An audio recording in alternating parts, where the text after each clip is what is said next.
नमस्कार दोस्तों, स्वागत है आप सभी का कॉम्प्लेक्स वार में। दोस्तों, जो सुपर टेट की तैयारी कर रहे हैं उनके लिए हिंदी सब्जेक्ट काफ़ी स्कोरिंग सब्जेक्ट होता है।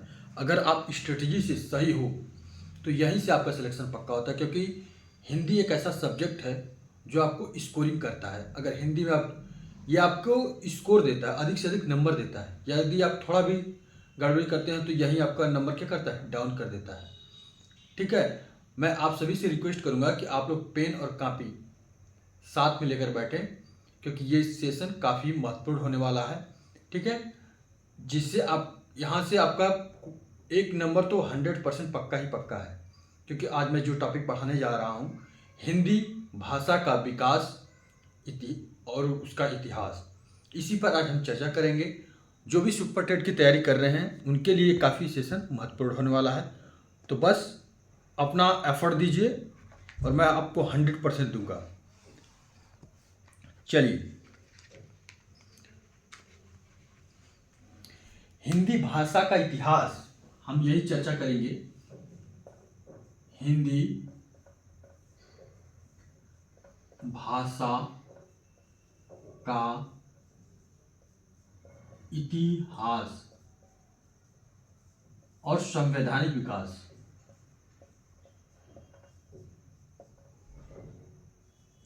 धानिक विकास, इस पर चर्चा करने से पहले पहला क्वेश्चन ये है कि हिंदी शब्द मूलतः कैसा शब्द है।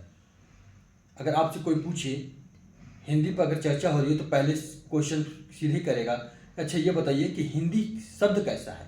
तो हिंदी मूलतः बाबू, हिंदी मूलतः फारसी शब्द है। फारसी शब्द है। हिंदी मूलतः कैसा शब्द है बाबू, तो हिंदी मूलतः फारसी शब्द है। अब दूसरा क्वेश्चन ये यहां से पुट किया जाएगा कि किस शब्द से बना है। हिंदी किस शब्द से बना है, किस शब्द से बना है। यानी आपसे दूसरा क्वेश्चन पूछेगा वह व्यक्ति कि हिंदी शब्द किससे बना है।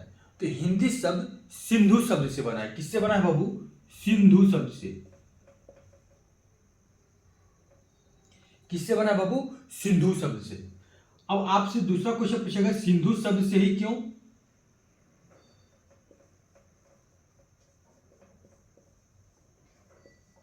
तो यहां पे पूछेगा क्यों। जब एक क्यों आ जाएगा तो आपका सीधा जवाब होना चाहिए कि ठीक है। ईरानी लोगों जब भारत में आए थे तो वो सिंधु नदी को पार करके भारत में प्रवेश किए थे। तो इन्होंने को ह कहा। क्या कहा बाबू, को ह कहा और ध को द कहा। क्या कहा बाबू, ध को द कहा। और यहीं से सिंधु के जगह क्या शब्द निकल के आया, हिंदू। क्या शब्द निकल के आया, हिंदू। ठीक है। किसके द्वारा बाबू, ईरानियों के द्वारा। किसके द्वारा बाबू, ईरानियों के द्वारा। ठीक है, ईरानियों के द्वारा। यानी कि हिंदू शब्द, यहीं से हमारा कौन सा शब्द मिला, हिंदी शब्द। कौन सा शब्द मिला बाबू, हिंदी शब्द। तो हिंदी शब्द मूलतः कैसा शब्द है बाबू, फारसी शब्द है। किस शब्द से बना है, तो सिंधु शब्द से बना है। स का अर्थ है ह और ध का अर्थ है द। ये अर्थ नहीं है, ये ईरानियों ने स को ह कहा और ध को द कहा। और वहीं से हिंदू शब्द निकला और यहीं से किसकी उत्पत्ति हो गई, हिंदी शब्द की। किसकी बाबू, हिंदी शब्द की। अब हिंदी शब्द के आगे लिखा है भाषा। क्या लिखा है बाबू, दूसरे नंबर पे भाषा। भाषा क्या है, दूसरा क्वेश्चन आपसे पूछेगा व्यक्ति कि भाषा क्या है। भाषा क्या है, भाषा क्या है, इसे देखिए समझिए। ठीक, इसे ऐसे रफली भी लिख सकते हैं और हम पॉइंट टू पॉइंट भी नोट कराएंगे। तो पहले समझने की अधिक से अधिक कोशिश करिएगा। ठीक है। सेशन अगर पसंद आ रहा है तो इसे लाइक जरूर करिएगा, शेयर भी जरूर करिएगा। चलिए, भाषा क्या है। अब अगर आपसे दूसरा क्वेश्चन कोई पूछे कि भाषा क्या है, तो आपका जवाब होना चाहिए जैसे हम भाषा क्या है, हमें किसी से बात करने के लिए, किसी से बात करने में हमारा क्या करता है, हेल्प करता है। क्या करता है, हेल्प करता है। हम अपने विचारों को उनके सामने प्रकट करते हैं, वह व्यक्ति अपना विचार हमारे समक्ष प्रकट करता है, तो हम एक दूसरे की भावनाओं को समझ पाते हैं।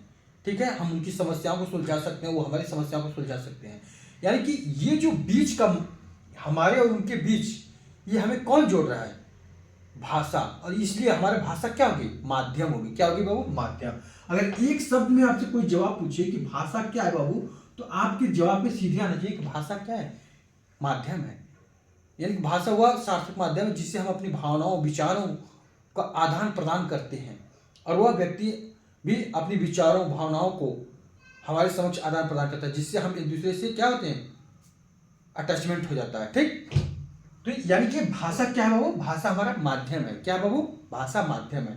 ठीक, लेकिन ये माध्यम अब जो मुंह से बोल नहीं रहा है तो वह क्या करेगा? यानी इसी भाषा कितने टाइप्स की हो गई, यहीं से निकल के माध्यम।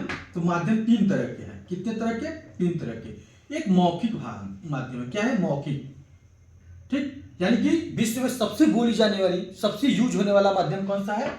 मौखिक है। क्यों? क्योंकि बोलने वाले की संख्या अधिक है, लोग अपनी कहकर बातों को स्पष्टीकरण ज्यादा देते हैं। ठीक, दूसरा क्या है वो? लिखित। क्या है वो? लिखित। लिखित ये भी एक माध्यम है। कैसे?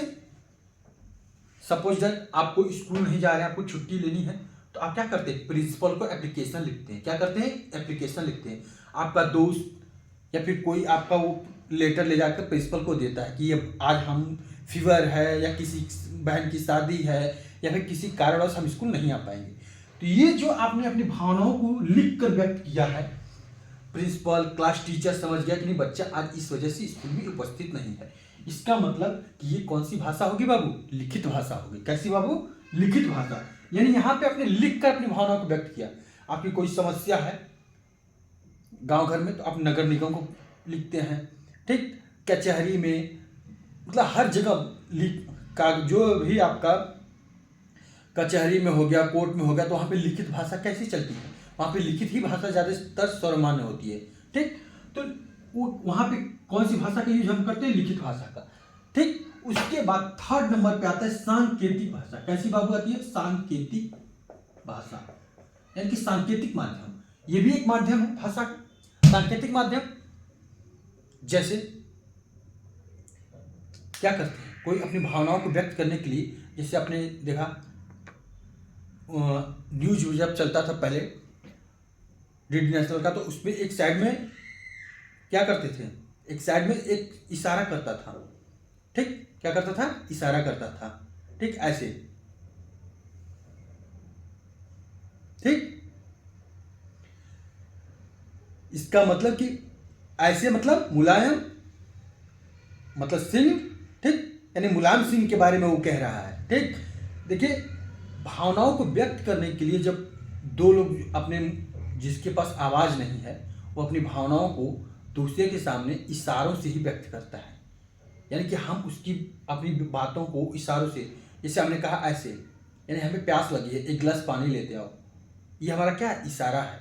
ठीक, तो इधर आओ। अपने ट्रैफिक को देखा होगा, ट्रैफिक पुलिस क्या करता है? आप ऐसे करता है यानी रुक जाओ, इधर वाले ऐसे करता है यानी कि तुम इधर से आओ, यानी वो भी क्या कर रहा है? इशारा ही तो कर रहा है, लेफ्ट राइट। तो कहने का मतलब ये क्या है? सांकेतिक भाषा है। कौन सी भाषा है बाबू? सांकेतिक भाषा है। यहाँ पर हम संकेतों के माध्यम से अपने विचारों को प्रकट करते हैं। ठीक है, यानी भाषा क्या है? तो भाषा एक माध्यम है बाबू। ठीक है, ये माध्यम कितने प्रकार के हो सकते हैं? तीन तरह के हो सकते हैं। एक मौखिक माध्यम, एक लिखित और एक सांकेतिक। समझ में आई बात?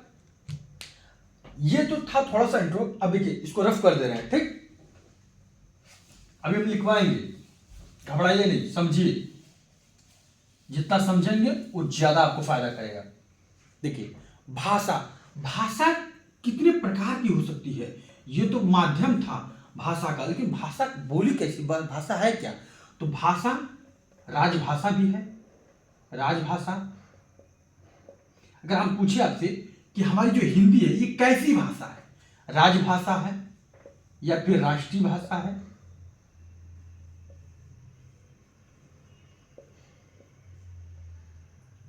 या फिर अंतरराष्ट्रीय भाषा है?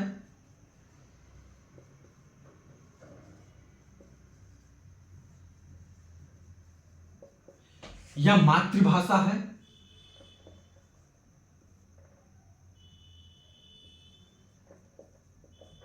यह मानक भाषा है,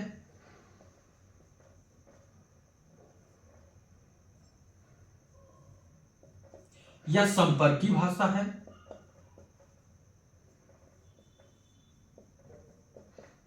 यह हिंदी कैसी भाषा है। हिंदी कैसी भाषा है, अगर हमने पूछा कि हिंदी कैसी भाषा है तो आप बताइए क्या जवाब देंगे। देखिए हमारा जो देश है, हमारे देश में 28 राज्य हैं, 8 केंद्र शासित प्रदेश है और हर राज्य की अपनी एक भाषा है। साउथ में तमिल तेलुगु बोली जाती है, ठीक है। उत्तर पश्चिम में लगभग हिंदी बोली जाती है, ठीक। महाराष्ट्र में मराठी बोली जाती है, ठीक। यानी हर पंजाब में पंजाबी, हरियाणवी, ठीक, मतलब हर जगह की अपनी अलग लैंग्वेज है, ठीक है। यानी कि हर जगह की अपनी अलग लैंग्वेज है। इसकी वजह से हमारी भाषा हिंदी जो है प्रॉपर राष्ट्रीय भाषा नहीं है। क्या है? राष्ट्रीय भाषा नहीं है। ये कैसी भाषा है? ये कामकाजी, यानी कि इसको हम कह सकते हैं राज्य भाषा। क्या क्या है? किस भाषा का दर्जा मिला है? राज्य भाषा का। किस भाषा का दर्जा मिला है? राज्य भाषा का, ठीक। हिंदी जैसे बिहार में बोली जाती है, यूपी में बोली जाती है, दिल्ली में बोली जाती है, पंजाब हरियाणा में बोली जाती है, ठीक है, और एमपी में बोली जाती है। तो ये हमारी जो एरिया है यहाँ पे हिंदी बोली जाती है, ठीक है। बस हाँ, अब बिहार में बोली जाती है। अभी कहेंगे सर बिहार में भोजपुरी भाषा नहीं है बाबू, भोजपुरी बोली है। क्या है? बोली है। भाषा और बोली में अंतर होता है। हरियाणवी बोली है, भाषा। देखिए हिंदी कई प्रकार की अवधी बोली जाती है, भोजपुरी बोली जाती है, खड़ी बोली बोली जाती है। तो ये हिंदी है, हिंदी की बोलियां हैं, ठीक। लेकिन भाषा क्या है? हिंदी। क्या बाबू? हिंदी। यानी कि हमारी जो, अगर आपसे कोई पूछे कि हिंदी क्या राष्ट्रीय भाषा है तो कहेंगे नहीं, हिंदी राष्ट्रीय भाषा नहीं है। हिंदी कैसी है बाबू? राष्ट्रीय भाषा है। राष्ट्रीय भाषा तब कैसे कहते हैं? राष्ट्रीय भाषा वह भाषा है जैसे पूरे राष्ट्र में सिर्फ एक ही भाषा बोली जाती हो। कैसी भाषा बोली जाती हो? एक ही भाषा बोली जाती हो, तो वह भाषा उस देश की क्या बोली जाएगी? राष्ट्रीय भाषा बोली। जैसे चीन में मंदारी यानी कि चीनी बोली जाती है, ठीक। वहाँ पे तो वहाँ के लिए हम कह सकते हैं कि मंदारी जो चीनी भाषा है वो वहाँ की राष्ट्रीय भाषा है, ठीक। अब अंतर्राष्ट्रीय भाषा, अंतर्राष्ट्रीय भाषा कहने का मतलब वह भाषा जिससे अब हम इस देश से उस देश के बंदे से अपनी बातों भावनाओं को आसानी से एक्सप्रेस कर सकें और वह भी बंदा हमारी बातों को अच्छे से समझ सके। सपोज दैट हम दूसरे देश की नहीं बात कर रहे हैं, हम मान लीजिए साउथ की बात कर रहे हैं। साउथ में लोग तमिल तेलुगु बोलते हैं, हम हिंदी बोलते हैं। अब हम कुछ कह रहे हैं, वो कुछ कह रहे हैं। अब वो हमारी बातों को नहीं समझ पा रहे हैं, हम उनकी बातों को नहीं समझ पा रहे हैं। हमको लगेगा वो हमें गाली दे रहे हैं, उन्हें लगेगा वो हमें गाली दे रहे हैं। या फिर हमने उनको गाली भी दिया तो उनको लगा अरे हमको प्यार से कह रहा है, कुछ अच्छा कह रहा होगा। तो वहां पर हम अपनी भावनाओं को व्यक्त करने के लिए हम एक अलग लैंग्वेज यूज करते हैं जो कि हर जगह मान्य है। उसके लिए अंतर्राष्ट्रीय भाषा, वह भाषा जिसके माध्यम से हम किसी भी देश के व्यक्ति से, किसी से भी कम्युनिकेशन कर सकते हैं, अपने विचारों को कह सकते हैं। तो उसमें जो भाषा यूज होती है उसे अंतर्राष्ट्रीय भाषा कहते हैं, जो हर जगह यूज होती है, मतलब उच्च लेवल पे। यानी कि मोस्टली इंग्लिश को अंतर्राष्ट्रीय भाषा के रूप में जाना जाता है, ठीक है। लेकिन भाई अब चीन जो है अपनी भाषा को ज़्यादा महत्व देगा, तो हर देश अपने अपने भाषाओं को महत्व देते हैं। लेकिन मोस्टली इंग्लिश को अंतर्राष्ट्रीय लैंग्वेज के रूप में जाना जाता है। और आप भी इंग्लिश थोड़ा बहुत जानते हैं और तमिल वाले भी इंग्लिश जानते हैं, तो हम अपना इंग्लिश से भी अपना कम्युनिकेशन कर लेते हैं और एक दूसरे से कनेक्टिविटी बनाए रहते हैं। तो हम कह सकते हैं कि वह भाषा जो एक देश से दूसरे देश के लिए कम्युनिकेशन का काम करती है वो अंतर्राष्ट्रीय। मातृभाषा क्या है? मातृभाषा तो सबसे सिंपल भाषा है जो हमारे घर, पड़ोस, आसपास। अच्छा, इसे मातृभाषा ही क्यों कहा गया है? क्यों कहा गया है मातृभाषा? क्योंकि बच्चा जो बालक है उसने पहले मुख से उसे कौन सी भाषा सुना? तो वह पहले माँ से सुना। माँ ने उसको पुकारा, वो सिखाया भाषा, कहिए बा माँ, तो वहीं से बाबू, इसीलिए इसे मातृभाषा कहा गया। क्योंकि बच्चा माँ से सीख रहा है, पहली भाषा माँ से सीख रहा है, माँ उसे कहती है, सिखाती है, बुलाती है, तो वहीं से, इसीलिए इस भाषा को मातृभाषा कहा गया। और फिर उसके चारों तरफ उसके घर के दादा दादी, ठीक है, चाचा चाची, सब लोग उसे, तो उसके आसपास बच्चे के जो आसपास की जो भाषाएं हैं, फिर जब घर से बाहर निकलेगा तो उसके पड़ोस की भी भाषा उसके घर से मिलती रहेगी, तो वह भाषा कौन सी बोली जाएगी बाबू? मातृभाषा बोली जाएगी। इसीलिए इस भाषा को मातृभाषा ही नाम दिया गया है। अब आप समझ गए होंगे, ठीक? हमें लगता है कोई दिक्कत आपको नहीं होगी, ठीक? हिंदी भाषा, ठीक? अब देखिए, आपने जानते हैं कि हिंदी भाषा, एक हिंदी दिवस मनाया जाता है। हिंदी दिवस कब मनाया जाता है, कौन बता सकता है? तो 14 सितंबर को मनाया जाता है। कब मनाया जाता है वो? 14 सितंबर को, ठीक है, 14 सितंबर को। क्यों? क्योंकि 14 सितंबर 1949 को ही हिंदी को राजभाषा का दर्जा मिला था। इसीलिए 14 सितंबर को हम हिंदी दिवस के रूप में मनाते हैं, ठीक है? क्या करते हैं बाबू? मनाते हैं, ठीक? आप समझ गए होंगे।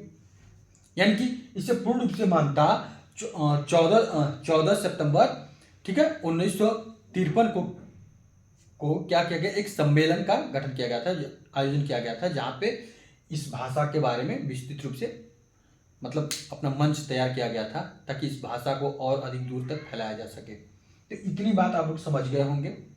हालांकि अब इसे अगर नोट करना चाहें तो नोट कर सकते हैं, लाइन बाय लाइन अगर नोट करना चाहें तो नोट कर सकते हैं। पहला कि हिंदी शब्द मूलतः कैसा है? हिंदी शब्द मूलतः, ठीक है, हिंदी शब्द मूलतः कैसा है बाबू? फारसी शब्द है। कैसा बाबू? फारसी शब्द है। हिंदी कैसा शब्द है बाबू? मूलतः फारसी शब्द है। हिंदी शब्द की उत्पत्ति कैसे हुई है?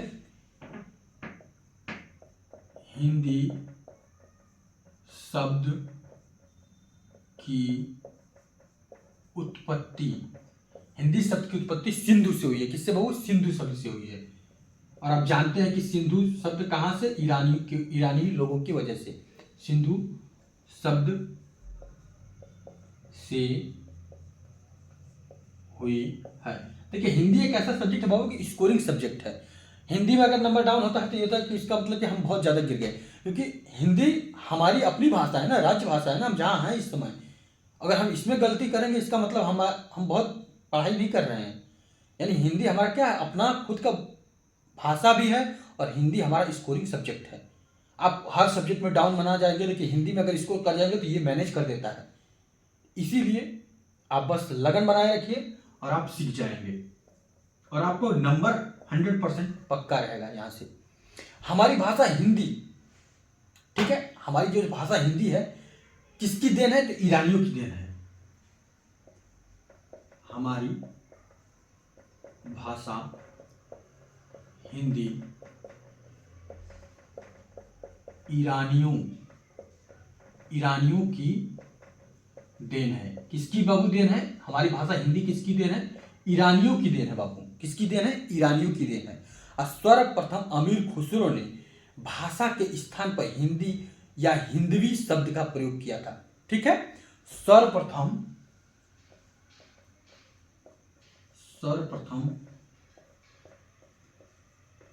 अमीर खुसरो, कौन भैया? अमीर खुसरो ने भाषा के स्थान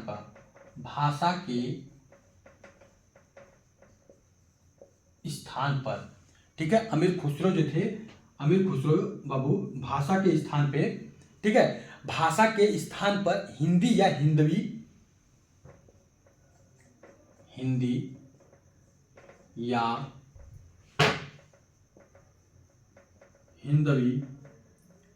शब्द का प्रयोग किया था, ठीक है, हिंदवी या हिंदवी शब्द का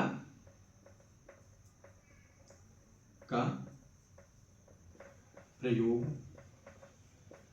किया था, ठीक है। भाषा के लिए हिंदी शब्द का प्राचीन प्रयोग, ठीक है, भाषा के लिए हिंदी शब्द का प्राचीन प्रयोग जफरनामा में मिलता है। किसमें मिलता है बाबू? जफरनामा में मिलता है। भाषा शब्द, ठीक है, भाषा शब्द ठीक है, भाषा के लिए, रुकिए ऐसे लिखिए, भाषा के लिए, ठीक है, भाषा के लिए हिंदी शब्द का,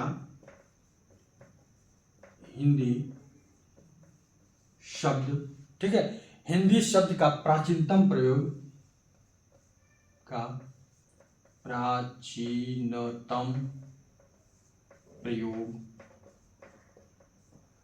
ठीक है, प्रयोग जाफरनामा, ठीक है, जाफरनामा में मिलता है। कहां पे मिलता है? जाफरनामा में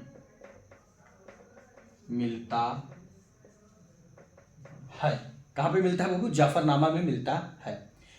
ठीक, इतना को हल्का सा इसे पहले स्क्रीनशॉट कर लीजिए या फिर नोट कर लीजिए। स्क्रीनशॉट हो गया होगा।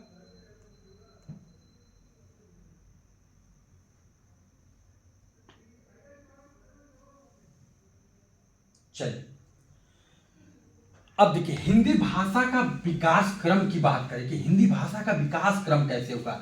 हिंदी तो भाई डायरेक्ट तो हिंदी आई नहीं, ठीक, क्योंकि हम वैदिक काल के बारे में हमने पढ़ा है, रामायण महाभारत काल को हम जानते हैं कि उस समय वेदों की रचना जो हुई थी संस्कृत में हुई थी, यानी कि उस समय संस्कृत के ज्ञाता अधिक रहे होंगे, श्लोक बड़े बड़े लिखे जाते थे संस्कृत में, वाद विवाद लोगों का होता था संस्कृत में। यानी कि हिंदी भाषा का विकास का कालक्रम की चर्चा करें, हिंदी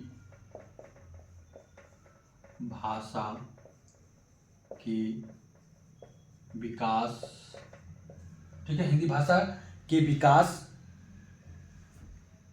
का कालक्रम की चर्चा करें बाबू, तो हमारी सबसे प्राचीन भाषा संस्कृत है। कौन है बाबू? संस्कृत। संस्कृत को जननी कहा जाता है, भाषा की क्या कहा जाता है? जननी कहा जाता है, क्योंकि यही से, संस्कृत से ही कौन सी भाषा आई? पाली आई। कौन सी बाबू आई बाबू? पाली आई। फिर उसके बाद कौन सी भाषा आई बाबू? प्राकृत भाषा आई। कौन सी बाबू आई बाबू? प्राकृत भाषा। फिर कौन सी आई? अपभ्रंश आई। कौन सी बाबू? अपभ्रंश। कौन सी बाबू आई भाषा बाबू? अपभ्रंश भाषा आई। ठीक, इसके बाद कौन सी भाषा आई? तो अवहट्ठ भाषा आई। कौन? फिर आई हमारी क्या? हिंदी। क्या आई? हिंदी। ठीक, फिर हमारी भाषा आई हिंदी। यानी कि हिंदी तक हम पहुंचने में इतने क्रम से हमें गुजरना पड़ा। ठीक, देखिए आज भी हर जगह अलग अलग हमारी भाषा में आज भी चेंजिंग होती जा रही है। अब देख रहे हैं हम लोग हिंदी की जगह हिंदी, अब आज के जो बच्चे हैं हिंदी की जगह इंग्लिश,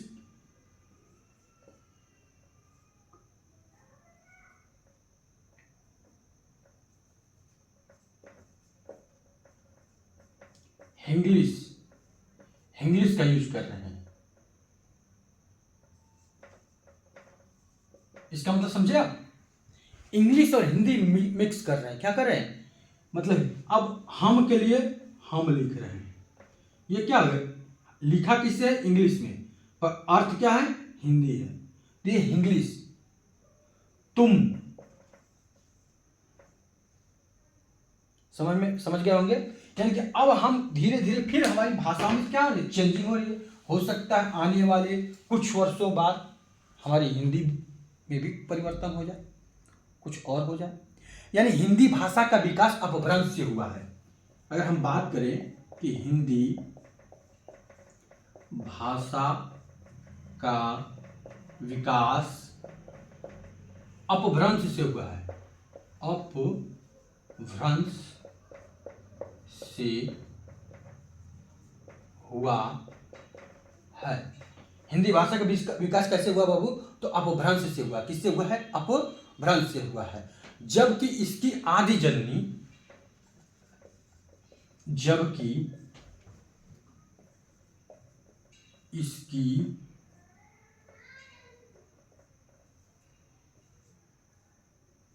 आदि जननी, ठीक, कौन है भैया? संस्कृत है।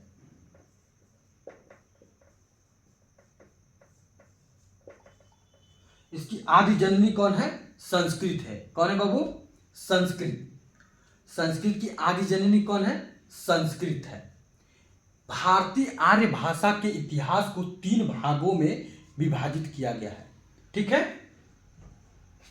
इसको नोट कर लीजिए।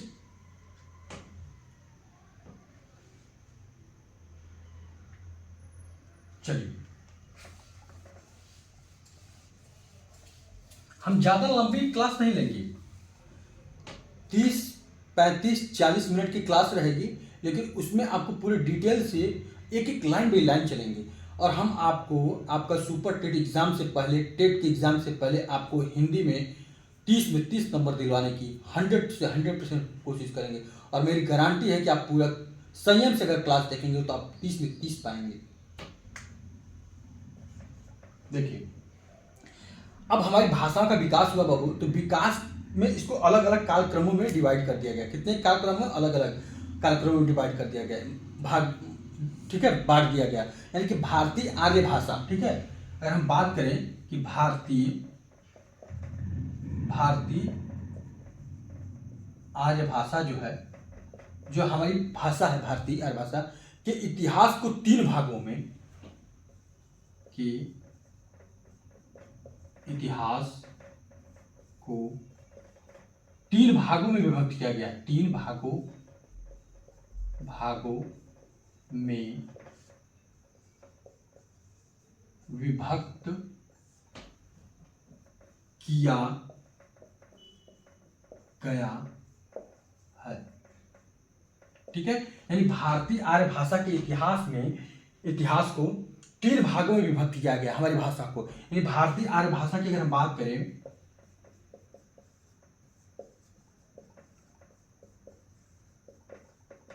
तो इसको 3 भागों में बांटा गया है बाबू, 3 खंडों में, कालखंडों में डिवाइड किया गया है। अगर ये 3 कालखंडों की अगर हम बात करें, ठीक है, यानी कि पहला प्राचीन आर्य भाषा कौन सी है? प्राचीन भारतीय आर्य भाषा। ठीक है, दूसरा कौन है बाबू? मध्यकालीन। कौन बाबू? मध्यकालीन भारतीय आर्य भाषा। तीसरा कौन है भैया? आधुनिक, मतलब जो कि इस समय है, आधुनिक भारतीय आर्य भाषा। यानी कि आधुनिक इस समय हमारी जो भाषा चल रही है ना, अगर हम इसके कालक्रम की बात करें कि ये किस कालक्रम में है, ठीक है, ये 1500 ईसा पूर्व से, 1500 ईसा पूर्व से, ठीक है, ईसा पूर्व मतलब ईसा मसीह से पहले की बात है, 500 ईसा पूर्व। ठीक है, और ये क्या है वो? 500 ईसा पूर्व से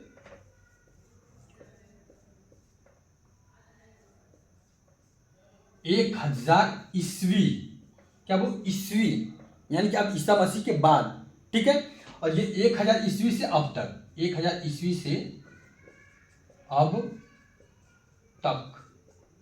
ठीक है, इनका ये क्या है वो? अपना कालक्रम है। क्या है वो? अपना ये कालक्रम है। ठीक, अब इनको भी 3 अलग अलग भागों में बांटा गया। प्राचीन काल को भी 3 अलग अलग भागों में बांटा गया। पहला वैदिक संस्कृति, किसमें वो? वैदिक संस्कृति और लौकिक संस्कृति, किसमें वो? इनको मुख्य रूप से 2 भागों में, वैदिक संस्कृति और कौन सी बाबू? लौकिक संस्कृति। किसमें बाबू? वैदिक संस्कृति और लौकिक संस्कृति। ठीक, वैदिक संस्कृति और लौकिक संस्कृति। ठीक, अब देखिए उसी प्रकार मध्यकालीन को भी बांटा गया। इनको पाली, ठीक है, पाली, प्राकृत, अपभ्रंश, प्राकृत और अपभ्रंश, इन्हें भी 3 भागों में डिवाइड किया गया। इनको 2 भागों में, लौकिक और वैदिक संस्कृति। ठीक है, लौकिक और वैदिक संस्कृति। आधुनिक को भी तब डिवाइड किया गया है, इसको प्राचीन हिंदी, ठीक, मध्यकालीन हिंदी और आधुनिक हिंदी। प्राचीन हिंदी मध्यकालीन हिंदी और कौन सा बाबू, आधुनिक हिंदी। ठीक है। अब वैदिक संस्कृति, इनका भी अपना कालक्रम होगा। तो ये देखिए 1500 ईसा पूर्व से 500 ईसा पूर्व में, यानी इसी के बीच में होगा। यानी कि ये क्या था, 1500 ईसा पूर्व से 800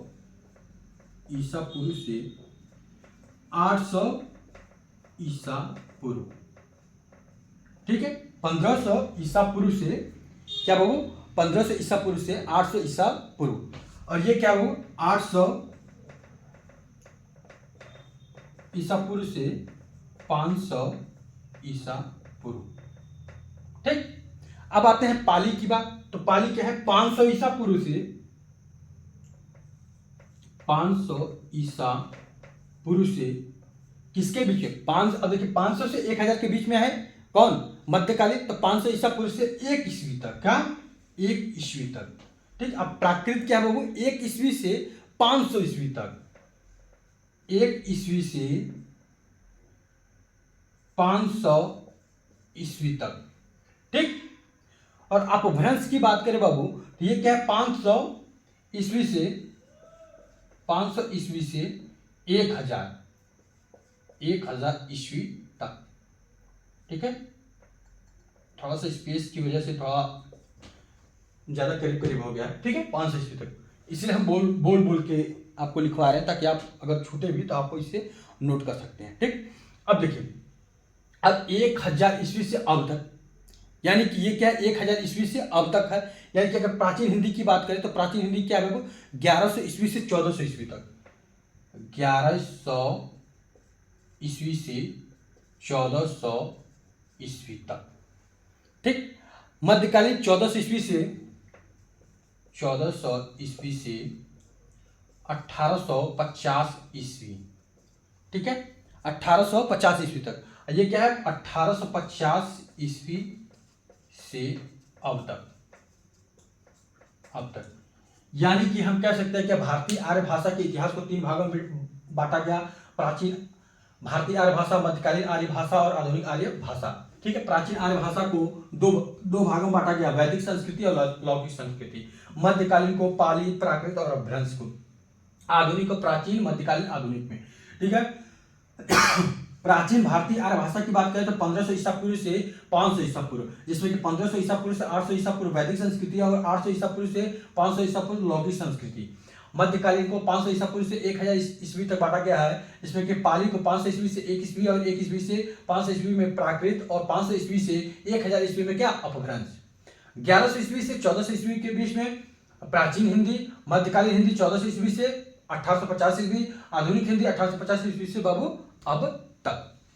तो ये हमारे क्या, हमारी भाषा का, ठीक है, कार्यक्रम है। और कल की क्लास में हम इसके आगे जानेंगे कि हमारी भाषा किस राज्य में कौन सी भाषा है। ठीक है, ये हमारी भाषा किस अनुसूची में है।